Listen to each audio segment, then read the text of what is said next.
Voici la vérité et les mythes sur le marketing de réseau. Aucun programme de travail à domicile n'est plus incompris et diabolisé que le marketing de réseau, autrement connu sous le nom de marketing multiniveau (MLM). Au mieux, le marketing de réseau est considéré comme une entreprise sans importance ou comme quelque chose d'étrange que l'oncle Bob fait pour trouver sa fortune. Au pire, le marketing de réseau est perçu comme étant plein de vendeurs d'huile de serpent avides et d'escrocs. Dans le même temps, d'autres le présentent comme un moyen viable de démarrer une entreprise à domicile à temps partiel. Notez que si vous envisagez le marketing de réseau, il est important d'examiner certaines idées fausses courantes à ce sujet.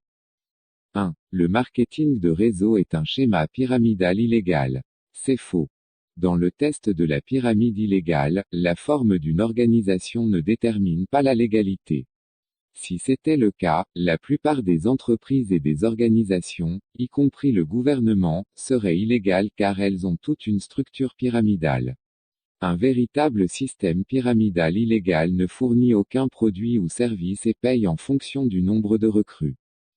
Les programmes de marketing de réseau légal offrent des produits ou des services de qualité qui sont vendus aux consommateurs. Le recrutement de nouveaux membres permet d'augmenter les revenus en fonction du volume des ventes, le volume des ventes de l'équipe, et non le nombre de recrues, étant le facteur important dans le calcul des revenus. Les sociétés de marketing de réseau légitimes doivent respecter les lois, notamment en publiant des statistiques sur le revenu moyen, en n'ayant pas d'exigence d'inventaire et en offrant des options de remboursement. 2. Seule la personne au sommet gagne de l'argent. C'est faux. Cet argument décrit plus précisément un travail standard. À quelle fréquence un travailleur au salaire minimum devient-il PDG ? De nombreux employés de qualité n'obtiennent jamais l'avancement et les récompenses financières que leur qualité de travail mérite. Cet argument suggère que seules les personnes qui entrent tôt gagnent de l'argent, ce qui n'est pas vrai. De nombreux membres du rez-de-chaussée ne gagnent rien tandis que ceux qui arrivent des années plus tard font fortune. La vérité est que, dans les bonnes sociétés de marketing de réseau, les membres peuvent gagner n'importe quel montant d'argent, peu importe où ils se trouvent dans l'organisation. Le revenu est lié à l'effort, pas à la position. De plus, alors que les membres des sociétés de marketing à plusieurs niveaux peuvent gagner des revenus et des récompenses plus importants en fonction de leurs efforts, ils ne changent pas de position à moins que les personnes au-dessus d'eux ne quittent l'organisation. Cela signifie que, peu importe quand vous rejoignez ou où vous êtes dans l'organisation, vous avez une chance égale de bien faire si vous faites le travail. 3. Finalement, le programme sera saturé. C'est faux. La saturation est impossible car il n'y a pas un nombre fini de personnes. Chaque jour, de nouvelles personnes naissent ou atteignent l'âge de 18 ans, ajoutant ainsi de nouveaux marketeurs de réseau potentiels au pool de prospects. Tim Sale, dans le livre de Zig Ziglar, Network Marketing for Dummies, offre le meilleur argument contre le mythe de la saturation.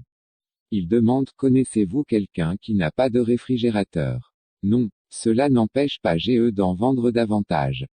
4. Le marketing de réseau ne fonctionne pas. C'est faux.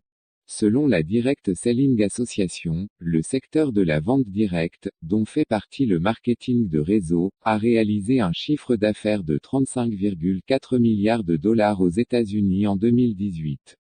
En outre, plus de 6,2 millions de personnes aux États-Unis sont impliquées dans la vente directe. Ces chiffres indiquent que le marketing de réseau peut fonctionner. Le succès ou l'échec a moins à voir avec le marketing de réseau lui-même, et est plutôt déterminé par l'effort que l'on met dans son entreprise. 5. Personne ne devient vraiment riche dans le marketing de réseau. C'est faux.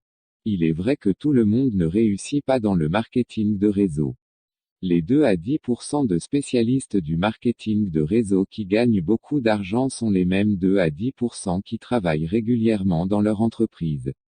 Mais devenir riche ne devrait pas nécessairement être la façon dont le marketing de réseau est jugé, sans parler de riche, est un concept relatif. Au lieu de cela, le marketing de réseau doit être mesuré par le nombre de personnes qui atteignent leurs objectifs.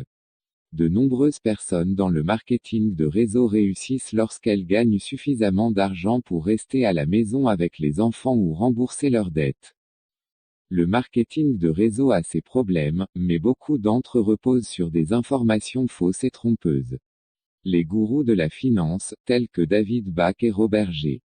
Allen, recommandent tous deux le marketing de réseau et la vente directe dans leurs livres, ce qui suggère que le marketing de réseau gagne en respectabilité dans le monde des affaires grand public.